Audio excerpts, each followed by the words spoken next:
Depois de 3 meses de ter confirmado o Covid-19 pelo PCR, repeti o exame e continuou positivo. Será que me reinfectei? Olha, existe a possibilidade, tá, de você ser um portador assintomático do vírus, podendo ter se reinfectado. Existe essa possibilidade, sim, tá?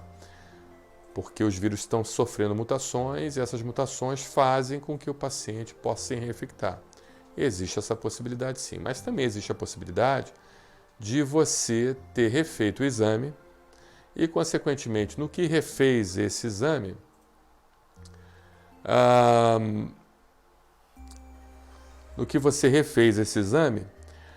você então ter tido a detecção de fragmentos do vírus e não necessariamente o vírus em atividade transmitindo doença para outras pessoas. Então existe essa possibilidade. Na dúvida, é importante você buscar um médico e procurar maiores informações em relação a isso para que ele possa então entender melhor o que está acontecendo com você.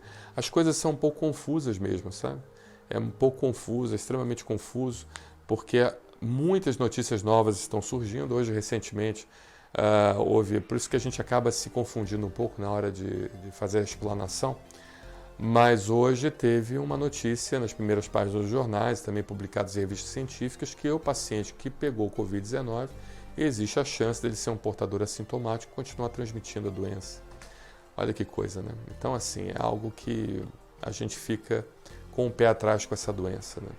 Eu logo no início eu havia falado sobre isso, alguns colegas até me criticaram, falaram, provavelmente o que você está falando, que existem 3 possibilidades em relação ao Covid-19, né? Ou você fica curado do Covid-19, ou você fica portador assintomático, ou você se reinfecta pelo Covid-19 através de uma nova mutação. Essa questão de portador assintomático, ou seja, o Covid-19 ficar em estado de latência no seu organismo, o SARS-CoV-2, né? Porque Covid-19 é o nome da doença, coronavírus 19. Mas o SARS-CoV-2 ficar em estado de latência no seu organismo é algo que a gente, conjecturando com os modelos anteriores do próprio coronavírus, de peças de crianças com infecções de amidalite de repetição, a gente via que essas crianças que tinham infecções de amidalite de repetição, elas tinham coronavírus, né? Só que não aquele coronavírus agressivo que chegava a matar, mas aquele coronavírus enjoado, crônico, tá?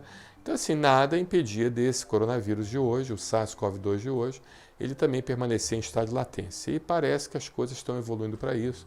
No início eu falei sobre isso, logo no início, né, da pandemia eu falei sobre essa possibilidade, fui muito criticado até nas redes sociais, falando, como é que você fala uma coisa sem evidência científica? Eu falei, não falei sem evidência científica, eu falei conjecturando com cepas anteriores de coronavírus de crianças que tinham inflamação de garganta de repetição, amidalite de repetição. Aquelas amidalites que toda hora precisava tomar antibiótico, precisava ir no médico, fazer aquelas pústulas enormes, né? E conjecturando, vendo esses trabalhos científicos feitos, que aquelas peças de amidalectomia, né, quando se retira a amígdala, e são examinadas, eles conseguiram isolar vários coronavírus ali, né? Vários coronavírus isolados, ou seja, aquela criança portava aquele coronavírus durante muito tempo. E parece que as coisas estão caminhando para esse sentido, né? É uma doença difícil, né? Uma doença difícil, mas pode ser que essa cepa atual, eu acredito nisso, aí também especulando um pouco, mas uma especulação mais embasada, eu acredito que essa cepa atual, ela vai se tornar igual às cepas antigas. Ela vai causar alguns problemas? Vai causar uma inflamação de garganta de vez em quando o paciente vai ter uma ziquezira, né? Precisando de um atendimento médico, mas não muito grave, como acontecia com as crianças anteriormente, né? Mas vai acabar virando uma doença crônica que a gente vai acabar convivendo com ela, assim como a gente convive com herpes, né? 95% da população mundial são portadores, né, do herpes.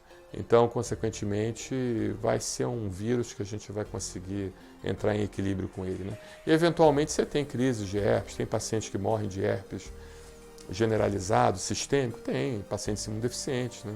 Principalmente por meningite, né, herpética. É raro isso acontecer, mas acontece. E pode ser que aconteça também com o SARS-CoV-2, ou seja, você vai ter raros casos de pacientes que vão vir a falecer por causa do SARS-CoV-2, principalmente aqueles com imunodeficiências, né? Imunodeficiências primárias ou adquiridas, né? E não tratadas, como no caso do HIV, tá bom? Muito obrigado pela sua pergunta, excelente.